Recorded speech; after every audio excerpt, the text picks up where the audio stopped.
한국, 잘 모르는 나라의 것을 가져오겠다고. 장인어른은 말도 안 된다며 반대하셨어요. 하지만 전 물러서지 않았죠. 허락해주세요. 더 이상은 위험해요. 무슨 일이기에 이렇게 큰 소리가 오가며 물러서지 않는지 지금부터 사연을 들어보도록 하겠습니다. 안녕하세요. 저는 핀란드에서 건축 엔지니어 일을 하고 있는 에릭 밀러라고 해요. 저는 겨울이 어떤 계절인지 잘 알고 있다고 생각했어요. 저는 스웨덴에서 태어나고 자랐으니까요. 창밖으로 쌓이는 눈을 보며 긴 겨울을 경험하며 자랐어요. 하지만 그 어떤 것도 핀란드의 겨울을 준비시켜주지는 못했어요. 저는 제 아내 소피아와 결혼을 하여 핀란드에서 생활한 지 1년이 되어가고 있어요. 소피아는 겨울이 깊어지면 해가 거의 뜨지 않는 핀란드 북부의 작은 마을에서 자랐어요. 추위는 사람의 뼛속까지 스며들어 좀처럼 떠나지 않았어요. 여기 사는 사람들은 강인했어요. 집들은 오래되었고 두꺼운 통나무와 돌로 지어졌어요. 마치 가족의 유산처럼 대대로 전해져 내려오는 집들이었죠. 그리고 저희 집도 마찬가지였어요. 아름다웠어요. 하지만 동시에 얼어붙을 듯이 추웠어요. 겨울이 시작된 첫날 밤, 저는 무언가 심각하게 잘못되었다는 걸 깨달았어요.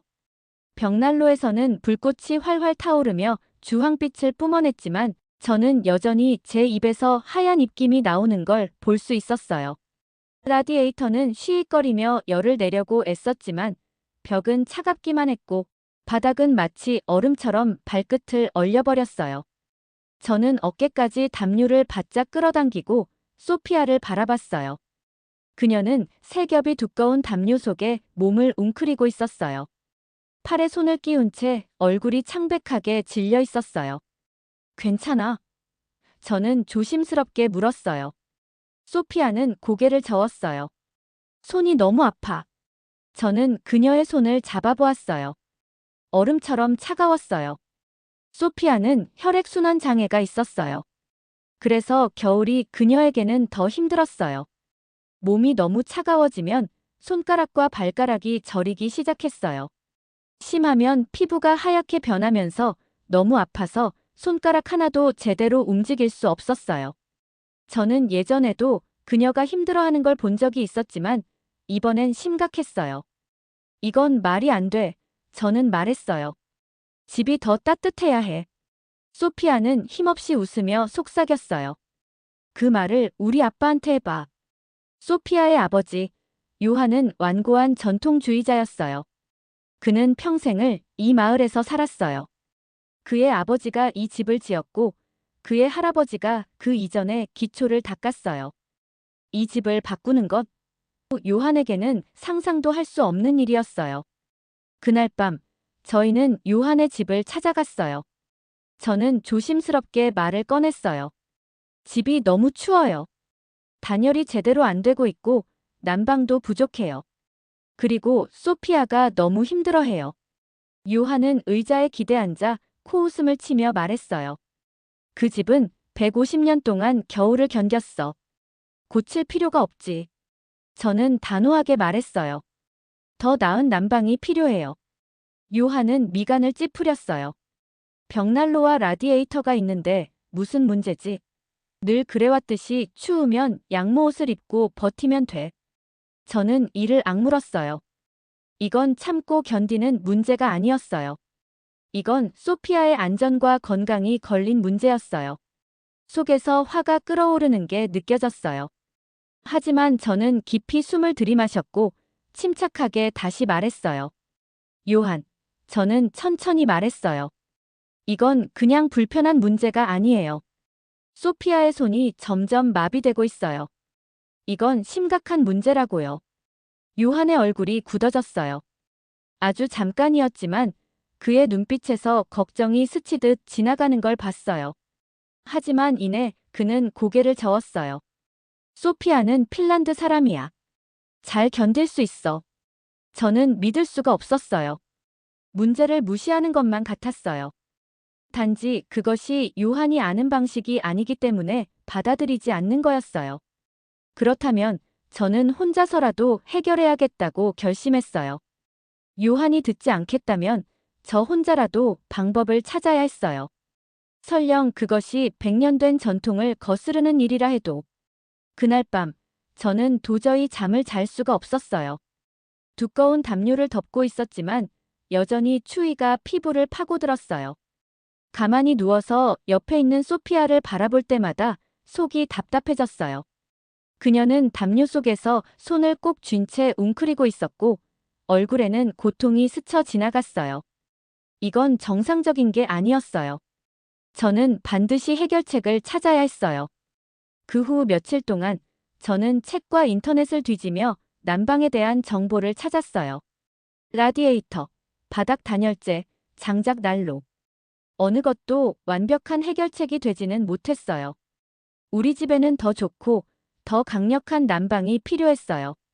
그러다 문득 한국이 떠올랐어요.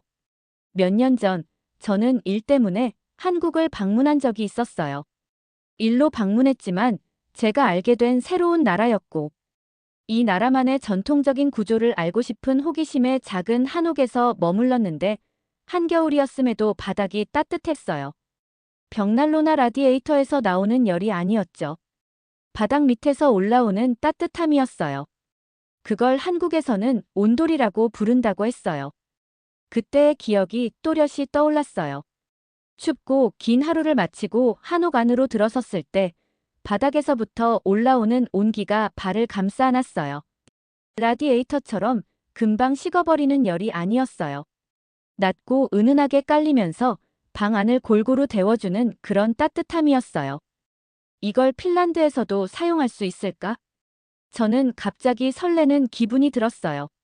만약 온돌로 한국의 겨울을 견딜 수 있었다면 핀란드에서도 가능하지 않을까요?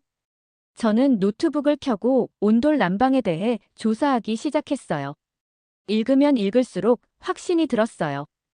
이 시스템은 효율적인 에너지였고 오랫동안 집을 따뜻하게 유지해줬어요.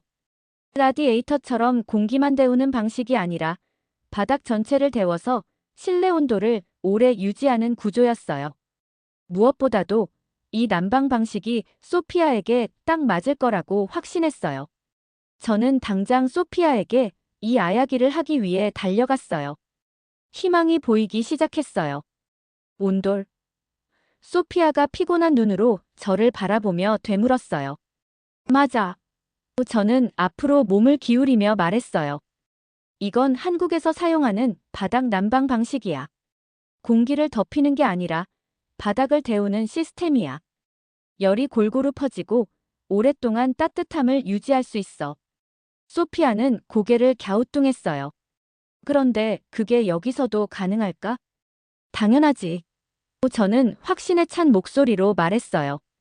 이 난방 방식이 수백 년 동안 한국에서 사용되어 왔대. 그리고 한국 겨울도 굉장히 추웠어. 지금처럼 나무 바닥이 얼어붙는 게 아니라 따뜻한 바닥을 밟고 다닐 수 있다고 상상해봐. 밤마다 두꺼운 담요를 뒤집어 쓰지 않아도 될 거야. 소피아는 손을 내려다보며 천천히 문질렀어요. 그거 진짜 좋을 것 같아. 저는 가슴이 두근거렸어요. 그럼 우리 해보자. 하지만 소피아는 망설였어요. 하지만 우리 아빠가 절대 허락 안 하실 거야. 그 말에 저는 흠칫했어요. 요한. 그가 어떤 반응을 보일지 너무나도 뻔했어요. 그는 변화를 싫어했어요.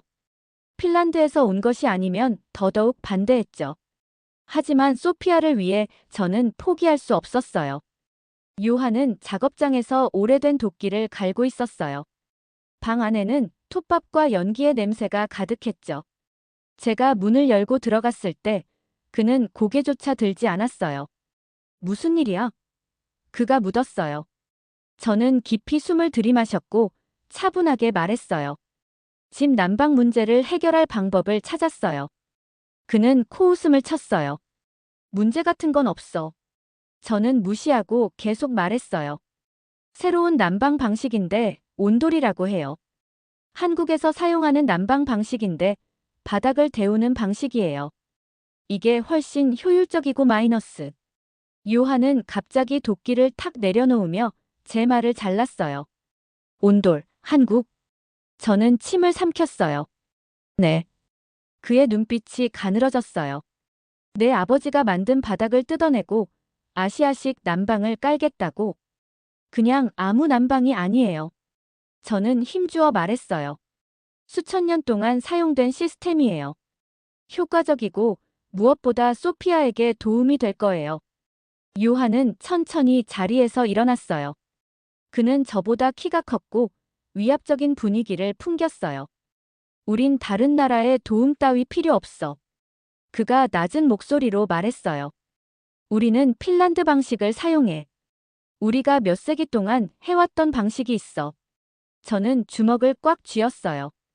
그렇다면 소피아가 왜 이렇게 힘들어 하는데요? 요한이 아주 잠깐 움찔했지만 그는 다시 단호하게 말했어요. 소피아는 괜찮아. 괜찮지 않아요, 요한. 저는 한 걸음 다가갔어요. 소피아는 잠도 못 자고 손가락도 못 움직여요. 이건 단순한 전통 문제가 아니에요. 당신 딸을 보호하는 문제라고요. 요한의 얼굴이 굳어졌어요. 내가 말했잖아. 안 돼. 그는 한치의 망설임도 없었어요. 저는 졌어요. 며칠 동안 마을 사람들은 저를 수군거렸어요. 스웨덴 사람이 우리 전통을 망치려 하고 있어. 핀란드 겨울에 대해 뭘 안다고 그래? 외국 난방 방식이 여기서 통할 리 없지. 너무 지쳤어요. 아무도 제 말을 들으려 하지 않았어요. 정말 내가 잘못 생각한 걸까? 그냥 포기해야 하나? 그런데 그날 밤 일이 터졌어요. 소피아는 하루 종일 기운이 없어 보였어요. 두꺼운 옷을 입고 소파에 웅크리고 있었지만 점점 몸이 굳어가는 것 같았어요. 제가 주방에서 차를 끓이고 있는데 갑자기 쿵 하는 소리가 들렸어요. 저는 놀라 달려갔어요. 소피아가 바닥에 쓰러져 있었어요. 얼굴은 창백했고 입술은 푸르스름하게 변해 있었어요. 손은 차갑게 굳어 있었어요. 소피아. 저는 무릎을 꿇고 그녀를 흔들었어요. 소피아, 정신 차려. 그녀의 눈이 희미하게 떠졌어요. 심하게 떨고 있었어요. 나 너무 추워. 저는 담요를 덮어줬어요. 하지만 이걸로는 충분하지 않았어요. 이제 기다릴 시간이 없었어요. 저는 요한의 집을 바라보며 이를 악물었어요. 그가 어떻게 나오든 상관없었어요. 저는 절대로 소피아가 더 아프게 둘 수 없었죠. 요한이 완고하다면 제가 행동으로 나서야 할 때였어요. 요한은 의자에 뻣뻣하게 앉아 있었어요. 두 손을 꼭 모은 채 턱을 굳게 다물고 있었어요. 그의 눈빛은 어두웠고 아무 말도 하지 않았어요. 벽난로 옆에서 두꺼운 울 담요를 덮고 있는 소피아를 바라보는 그의 시선이 흔들렸어요. 그녀의 얼굴은 여전히 창백했어요. 이제 요한도 부정할 수 없었어요. 소피가 고통받고 있었어요. 한동안 그는 아무 말도 하지 않았어요. 그리고는 낮은 목소리로 중얼거렸어요. 이 방법이 효과가 없으면 원래대로 돌려놔야 한다. 저는 고개를 끄덕였어요. 그 정도면 충분했어요. 저는 지체할 시간이 없었어요. 곧바로 이명장이라는 한국의 전통 난방 전문가에게 연락했어요. 상황을 설명하면서 혹시 도움을 줄 수 있냐고 조심스럽게 물었어요. 빠른 답장을 기대하지 않았지만 몇 시간 뒤 바로 답이 왔어요. 가겠습니다. 그 짧은 한마디가 저를 안도하게 했어요. 이틀 뒤 이명장이 도착했어요. 요한보다 키는 작았지만 그는 묵묵히 자신감을 내뿜는 사람이었어요. 그의 손은 돌과 불을 다룬 세월이 그대로 남아있었고 날카로운 눈빛으로 집안을 빠르게 훑었어요. 요한은 팔짱을 낀 채 문가에 서 있었어요. 표정은 읽을 수 없었지만 단단한 벽을 세운 듯한 분위기였어요. 그래서 그는 천천히 이명장을 위아래로 훑어보며 말했어요. 대체 우리한테 뭘 도움이 될 수 있다는 거예요? 이명장은 가만히 미소를 지었어요. 직접 보여드리겠습니다. 첫 번째 단계는 바닥을 뜯어내는 일이었어요. 요한은 나무판이 하나둘씩 제거될 때마다 얼굴을 찌푸렸어요. 그에게는 그저 바닥이 아니었을 거예요. 역사였을 테니까요. 하지만 나무 바닥 아래 더 큰 문제가 드러났어요. 집의 기초가 썩어가고 있었어요. 수십 년 동안 습기가 바닥 아래 갇혀 있었어요. 두껍고 단단한 나무마저도 서서히 습기를 머금고 약해졌어요. 보이지 않는 곳에서 천천히 무너지고 있었던 거예요. 나무 기둥 가장자리에는 곰팡이가 피어 있었고 어떤 부분은 손으로 만지기만 해도 부스러질 정도로 약해져 있었어요. 요한은 입술을 질끈 깨물었어요. 얼굴이 점점 창백해졌어요. 아니야, 그가 낮게 속삭였어요. 그는 고개를 저었어요. 마치 이 현실을 부정하고 싶다는 듯이요. 이명장은 조용히 나무 기둥을 손으로 훑으며 상태를 확인했어요.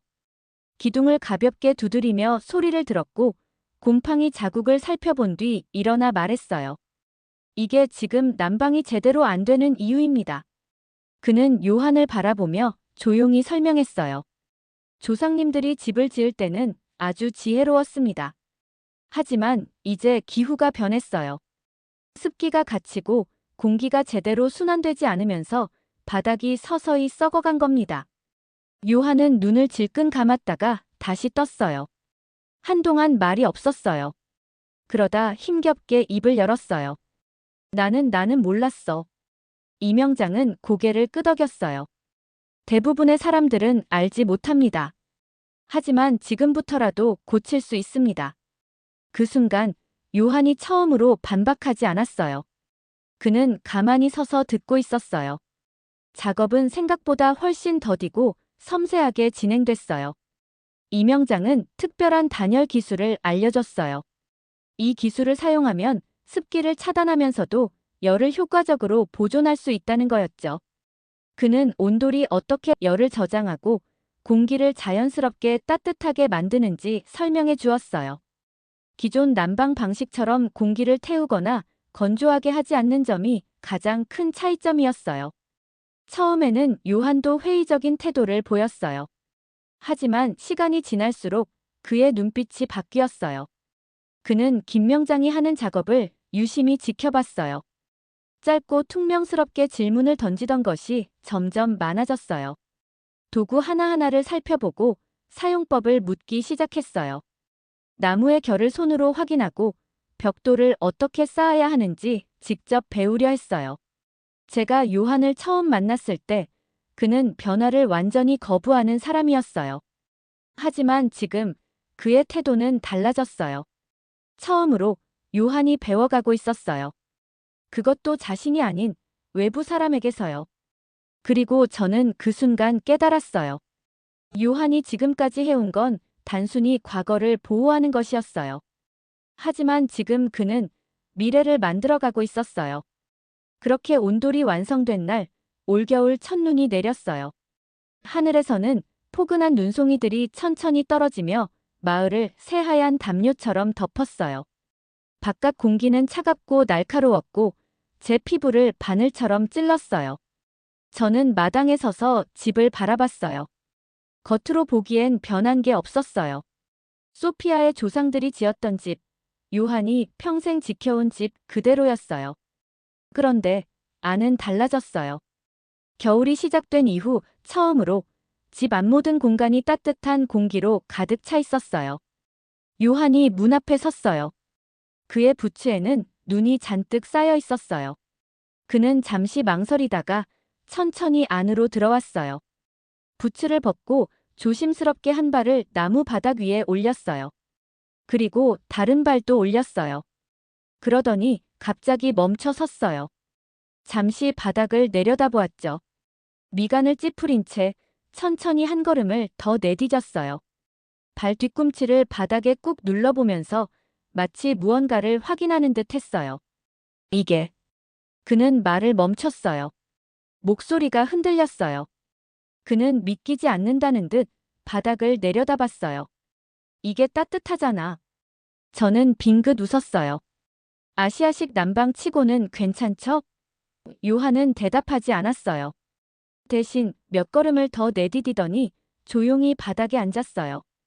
그는 거친 손으로 매끈한 바닥을 쓸어보았어요. 그렇게 강하고 단단했던 그의 얼굴이 순간 조금 부드러워졌어요. 이 온기 그는 고개를 저으며 말했어요. 벽난로 열기랑은 다르네. 라디에이터처럼 금방 식지도 않고. 그는 바닥을 다시 한번 눌러보았어요. 그냥 그대로 머물러 있구나. 그때 소피아가 들어왔어요. 그녀는 두꺼운 스웨터를 입고 있었지만 예전처럼 온몸을 웅크리거나 벽난로 쪽으로 달려가지 않았어요. 담요를 두르지도 않았어요. 대신 그녀는 그냥 바닥에 앉았어요. 그녀는 손을 바닥 위에 얹고 천천히 숨을 내쉬었어요. 깊고 편안한 숨이었어요. 요한은 조용히 그 모습을 바라봤어요. 소피아가 미소 지었어요. 자연스럽죠? 원래 이렇게 돼 있어야 하는 것처럼. 요한은 아무 말도 하지 않았어요. 하지만 잠시 후 천천히 고개를 끄덕였어요. 다음 날 아침 첫 번째 손님이 찾아왔어요. 그는 마을에서 70년 넘게 살아온 할머니였어요. 그녀는 두꺼운 외투를 꼭 여민 채 조심스럽게 문을 두드렸어요.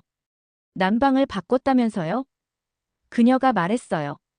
사람들이 그러던데 뭔가 다르다고요. 저는 아직도 요한이 뭐라고 할지 걱정됐어요. 그런데 뜻밖에도 그가 먼저 문을 열었어요. 직접 들어와서 느껴보세요. 그녀는 부츠를 벗고 조심스럽게 바닥을 밟았어요. 그리고 그 순간 그녀의 눈이 커졌어요. 어머, 그녀는 숨을 들이마셨어요. 이게 열이 고르게 퍼지는구먼. 발이 얼지 않네. 그날 정오까지 마을 사람들 절반이 우리 집을 방문했어요. 이 온기 무겁지가 않네. 관절이 덜 쑤셔. 땅에서 따뜻한 기운이 올라오는 것 같아. 사람들의 반응은 예상보다 훨씬 더 강렬했어요. 전에는 제 등을 돌리고 수군대던 사람들이 이제는 각자의 집에도 온도를 설치하고 싶다고 물어봤어요. 그리고 가장 놀라운 변화는 요한이었어요. 그날 저녁, 저와 요한은 마당에 서서 하늘에서 내리는 눈을 바라보고 있었어요. 그의 입김이 차가운 공기 속으로 희미하게 퍼져나갔어요. 그러더니 조용히 입을 열었어요. 우리는. 그는 천천히 말을 이었어요. 우리는 새로운 지식을 거부해서는 안 돼. 그리고 이번엔 처음으로 저를 정면으로 바라봤어요. 거기엔 더 이상 화도, 저항도 없었어요. 대신 그는 조용하지만 확신에 찬 목소리로 말했어요. 이건 단순히 한국의 지혜가 아닌 우리 모두가 배워야 할 지혜야. 온돌이 설치된 첫 주, 저는 한밤중에 문득 잠에서 깼어요. 추위 때문이 아니었어요. 아무것도 느껴지지 않았어요. 겨울이 시작된 이후 처음으로 저는 담요를 겹겹이 둘러쓰지 않고도 떨지 않았어요. 방 안의 공기는 따뜻했어요. 벽난로처럼 답답하게 무겁지도 않았고 라디에이터처럼 건조하지도 않았어요. 그저 부드러운 온기가 바닥을 따라 퍼지면서 저를 감싸 안는 듯 했어요. 저는 옆을 돌아봤어요. 소피아가 곤히 자고 있었어요. 그녀의 손은 주먹을 꽉 쥐고 있지 않았고 어깨도 긴장된 채 움츠러들지 않았어요. 그녀의 얼굴이 평온해 보였어요. 이제야 정말 따뜻해진 거였어요. 웃음이 나왔어요. 안도감이 온몸을 감싸는 느낌이었어요. 그 후 몇 주 동안 저는 이명장과 함께 온돌이 완벽하게 작동하는지 점검했어요. 온돌은 단순히 바닥을 데우는 게 아닌 온도의 균형을 맞추는 게 중요했어요. 너무 뜨거우면 공기가 마르고 너무 낮으면 효과가 부족했어요. 우리는 공기 흐름을 조정하고 단열을 보강하면서 매일 온도를 체크했고 결과는 완벽했어요. 그리고 소피아의 변화는 확연했어요. 이제 집 안에서 두꺼운 옷을 껴입지 않아도 됐어요. 움직임이 훨씬 편해졌고 손가락이 뻣뻣하게 굳는 일도 거의 사라졌어요. 요한도 그 변화를 느끼고 있었어요. 어느 날 밤, 저는 요한이 벽난로 옆 바닥에 앉아 있는 걸 봤어요. 그는 벽에 깔끔하게 정리된 장작 더미를 멍하니 바라보고 있었어요. 그리고 그의 손은 따뜻한 바닥 위에 조용히 올려져 있었어요. 평생 겨울을 대비해서 장작을 패왔어. 그가 낮은 목소리로 말했어요. 저는 아무 말도 하지 않았어요. 그저 기다렸어요. 난 이 집이 항상 불이 있어야 따뜻할 거라고 생각했지. 그는 다시 손을 내려다봤어요. 그런데 이제 온기가 이미 여기에 있네. 더 이상 화를 내지도 않았고 반발하지도 않았어요. 그는 받아들이고 있었어요. 소식은 마을에도 빠르게 퍼졌어요. 예전에는 저를 못마땅하게 바라보던 사람들이 이제는 직접 온도를 체험해보고 싶다며 문을 두드렸어요. 관절이 안 좋은 할아버지가 툴툴대며 집에 들어오더니 바닥에 앉은 지 5분도 안 돼서 다리를 쭉 뻗으며 말했어요. 이제야 무릎이 안 쑤시는구먼. 며칠 전까지만 해도 저를 의심스럽게 바라보던 아주머니도 마지못해 말했어요. 어떻게 작동하는지는 잘 모르겠는데 기분은 좋네요. 심지어 온도를 처음 듣고 비웃던 마을 목수까지 찾아와서 물었어요. 우리 집에도 설치하려면 얼마나 걸릴까? 사람들은 변하고 있었어요. 이제 한국의 난방 방식을 이상한 외국 기술이라고 무조건 거부하는 게 아니라 궁금해하고 있었어요. 며칠 후 이명장은 한국으로 돌아갈 준비를 했어요. 출발하기 전 요한이 문 앞에서 손을 내밀었어요.